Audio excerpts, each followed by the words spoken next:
السلام علیکم، کیسے ہیں آپ سب؟ امید ہے کہ آپ سب خیریت سے ہوں گے۔ اللہ پاک آپ سب کو اپنے حفظ و امان میں رکھے، آمین۔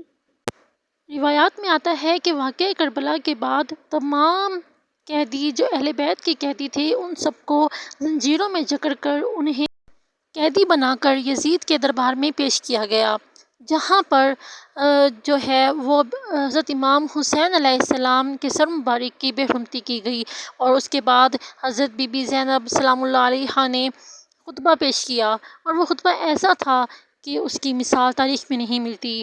اور اس کے بعد جب یزید نے خطیب کو حکم دیا کہ ممبر پر کھڑے ہو کر اہل بیت علیہ السلام کی، خانواد رسول اللہ صلی اللہ علیہ وسلم کی توہین کی جائے اور ان کو رسوا کیا جائے، تو تب حضرت امام زین العابدین حضرت امام سجاد علیہ السلام نے ایک خطبہ پیش کیا جس کی مثال تاریخ میں نہیں ملتی، اور وہاں پر ان کے خطبے کے بعد وہاں موجود ہر انسان پر لرزہ طاری ہوا اور وہ سب اشکبار ہوئے اور یزید کے خلاف سخت بغاوت شروع ہو گئی۔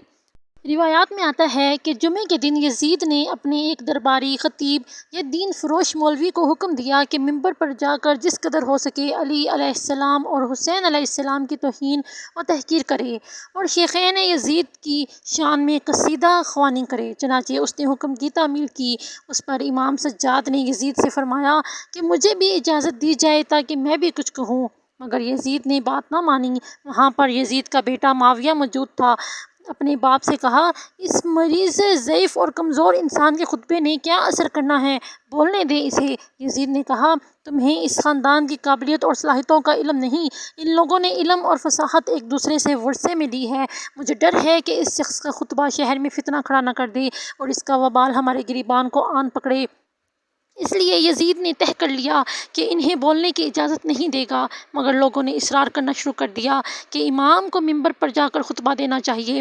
یزید نے کہا، اگر یہ ممبر پر چلا گیا تو اس وقت تک نیچے نہیں اترے گا جب تک مجھے اور خاندان ابو سفیان کو رسوا نہیں کر دے گا۔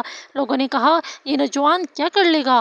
اس نے کہا، یہ وہ خاندان ہے جن کو گھٹی ہی علم کی دی جاتی ہے۔ بہرحال لوگوں کے اصرار اور دباؤ کی وجہ سے یزید کو مجبوراً اس کی اجازت دینی پڑی۔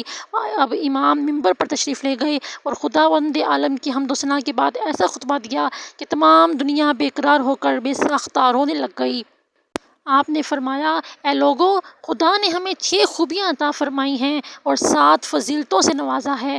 ہمیں علم، حلم، سخاوت، فصاحت، شجاعت اور مومنین کے دلوں میں محبت عطا فرمائی ہے، اور ہمیں ان وجوہات کی بنا پر دوسروں پر فضیلت سے نوازا ہے کہ اسلام کا عظیم الشان رسول صلی اللہ علیہ وآلہ وسلم، اس امت کا صدیق، امیر المومنین علی علیہ السلام، بہشت میں فرشتوں کے ساتھ پرواز کرنے والا جعفر طیار، اللہ اور اس کے رسول صلی اللہ علیہ وآلہ وسلم کا شیر امیر حمزہ، اور رسول اکرم صلی اللہ علیہ وآلہ وسلم کے 2 بزرگوار نواسے حسن اور حسین علیہ السلام ہم ہی میں سے ہیں۔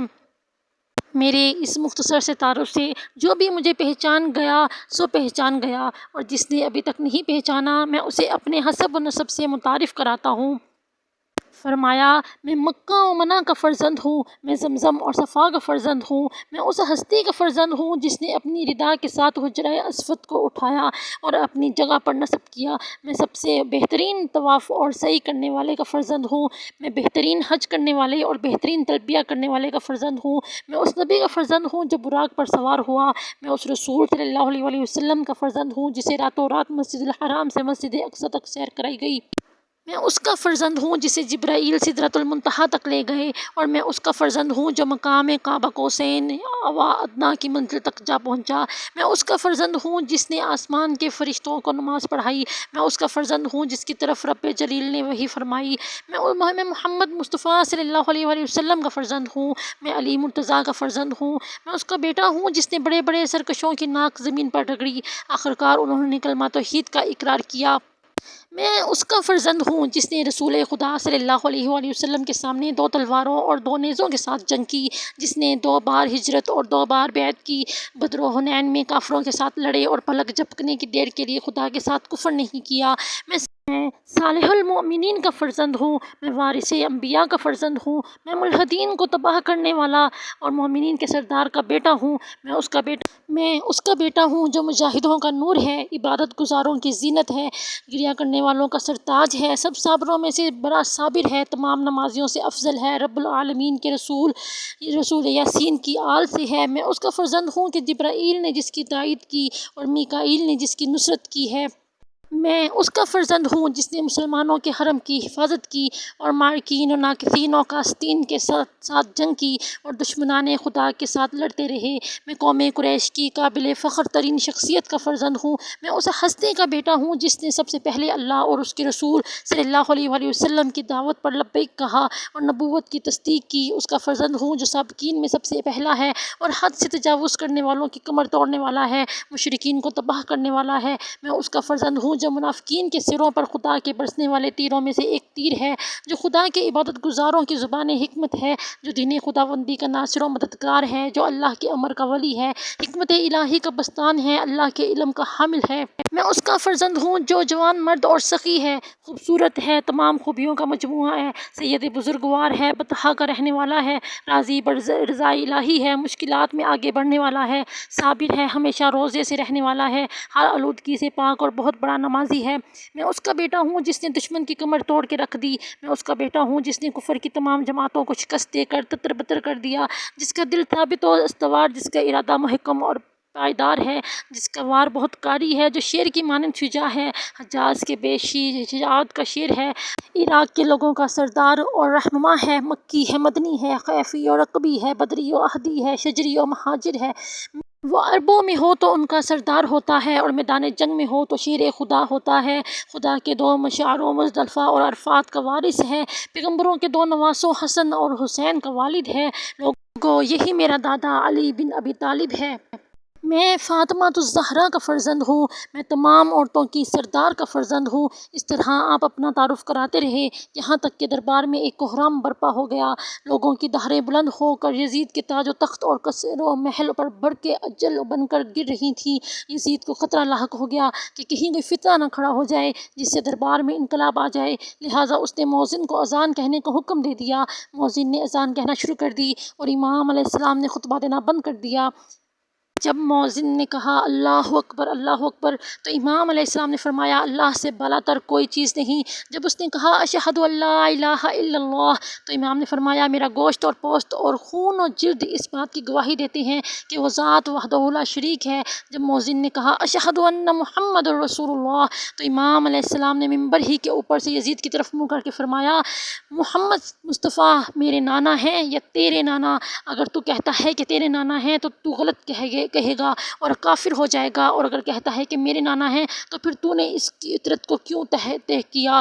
ایک اور روایت کے مطابق جب امام علیہ السلام نے اشہد ان محمد رسول اللہ سنا تو آپ علیہ السلام نے اپنا امامہ سر سے اتار کر مؤذن سے فرمایا تجھے اسی محمد صلی اللہ علیہ وآلہ وسلم کی قسم ذرا رک جا۔ پھر امام علیہ السلام نے فرمایا یزید یہ محمد صلی اللہ علیہ وآلہ وسلم تیرے نانا ہیں یا میری؟ اگر تو انہیں اپنا نانا بتائے گا تو سب جانتے ہیں تو جھوٹ بول رہا ہے، اور اگر کہے گا کہ میرے نانا ہیں اور ہے بھی ایسا ہی تو پھر مجھے بتا کہ میرے بابا کو تو نے ظلم کی تلوار سے کیوں شہید کیا ہے، اس کے مال اور متاع کو کیوں لوٹا ہے اور اس کے اہل بیت علیہ السلام کو کیوں قیدی بنایا ہے؟ یہ جملے کے اور رونے لگے اور فرمایا خدا کی قسم اس وقت پوری دنیا میں صرف میں ہی ہوں جس کے نانا رسول اللہ صلی اللہ علیہ وآلہ وسلم ہیں، تو مجھے بتاؤ کہ اس شخص نے میرے والد کو بے جرم و خطا کیوں قتل کر دیا، کیوں ہمیں رومیوں کی مانند قیدی بنایا؟ پھر آپ نے ارشاد فرمایا اے یزید اس قدر عظیم جرم کے ارتکاب کے بعد پھر بھی کہتا ہے کہ محمد اللہ کے رسول ہیں اور قبلہ کی طرف منہ کرتا ہے، افسوس ہے تجھ پر، قیامت کے دن میرے نانا اور بابا تیرے دامن گیر ہوں گے، تو اس وقت تو کیا جواب دے گا؟ یہ سن کر یزید نے مؤذن سے کہا نماز کے لیے اقامت کو ہو۔ لوگوں میں سخت شور و گل کھڑا ہو گیا، کان پر یہ آواز سنائی نہیں دیتی تھی، کچھ لوگ نماز پڑھے بغیر کھسک گئے۔ جب کاروان حریت کے سالار اعظم نے اس قدر مؤثر اور بلیغ انداز میں خطبہ دیا تو حاضرین مسجد اس سے زبردست متاثر ہوئے۔ ان میں آزادی کے جذبات بیدار ہونا شروع ہو گئے اور جرأت اور جسارت ان کے اندر پیدا ہو گئی۔ دربار یزید میں ایک بڑا یہودی عالم بھی موجود تھا۔ اس نے پوچھا، یہ جوان کون ہے؟ یزید نے کہا، علی بن حسین۔ کون حسین؟ علی بن ابی طالب کا بیٹا۔ اس کی ماں کون ہے؟ محمد صلی اللہ علیہ وآلہ وسلم کی صاحبزادی۔ سبحان اللہ، یہ تو تمہارے نبی کا بیٹا ہے جسے تم نے قتل کیا ہے۔ تم کیسے بڑے جانشین ہو اپنے پیغمبر کے؟ اگر ہمارے پیغمبر حضرت موسیٰ نے اپنا کوئی فرزند ہمارے درمیان چھوڑا ہوتا تو ہم اس کا پرستش کی حد تک احترام کرتے، جبکہ کل تمہارے پیغمبر کا انتقال ہوا ہے اور آج اس کے فرزند پر چڑھائی کر کے اسے قتل کر دیا ہے۔ لعنت ہے تم پر، تم کیسی امت مسلمہ ہو؟ یہ سن کر یزید کو غصہ آ گیا۔ اس کے حکم پر اس کو دربار میں خوب پیٹا گیا۔ پھر وہ کھڑا ہو کر کہنے لگا، اگر تم چاہتے ہو مجھے قتل کرو تو مجھے اس کی فکر نہیں، کیونکہ میں نے تورات میں پڑھا ہے کہ جو شخص اولاد پیغمبر صلی اللہ علیہ وآلہ وسلم کو قتل کرتا ہے وہ ملعون ابدی ہوتا ہے اور اس کا ٹھکانہ جہنم ہے۔ کیا بہادری اور شجاعت تھی، کیا جذبہ و ہمت تھا، کیا رضا الہی میں سب کچھ لٹا دینے کے بعد بھی فخر تھا کہ جس کی مثال نہیں ملتی۔ کون ہے جو آج ایسا کر سکتا ہے؟ کوئی بھی نہیں۔ ذرا سی دیر ہوتی ہے، کسی کام میں دیری ہوتی ہے تو ہم نمازیں تک نہیں ادا کرتے، ہم قرآن پاک پڑھنا چھوڑ دیتے ہیں، نمازوں کی طرف دھیان نہیں دیتے، اللہ کی رضا پر ہم راضی نہیں ہوتے، نہ شکری کرتے ہیں، شکوے شکایات کرنے لگ جاتے ہیں۔ یہ ہمارے اعمال ہیں؟ ارے کہاں وہ آل محمد صلی اللہ علیہ وآلہ وسلم جن کے ہم امتی ہیں، اور کہاں ہم جیسے لوگ جو ذرا ذرا سی بات پر نہ شکری کرتے ہیں، رونا پیٹنا شروع کر دیتے ہیں، آہو بکا کرتے ہیں، رضا الہی میں راضی نہیں رہتے۔ یہ ہمارے لیے درس ہے۔ جتنا بھی ہم شہدائے کربلا کے بارے میں پڑھیں گے ہمیں ان میں سے درس ہی ملے گا۔ حضور پاک صلی اللہ علیہ وآلہ وسلم کی زندگی میں اگر دیکھیں تو انہیں کتنی تکلیفیں، کتنا غم برداشت کیا، لیکن کبھی شکوہ شکایت نہیں کی۔ ہمیشہ سب کو روکا اس چیز سے کہ کبھی شکوہ شکایت نہ کرو، بلکہ ہر حال میں اللہ سے راضی رہو۔ اللہ پاک سے دعا ہے کہ وہ ہمیں سچا امت محمدی صلی اللہ علیہ وآلہ وسلم بنائے اور تعلیمات محمدی صلی اللہ علیہ وآلہ وسلم اور تعلیمات حسین علیہ السلام پر عمل کرنے کی توفیق عطا فرمائے۔ آمین بجاہ النبی الامین وصلی اللہ تعالیٰ علیہ وآلہ وسلم۔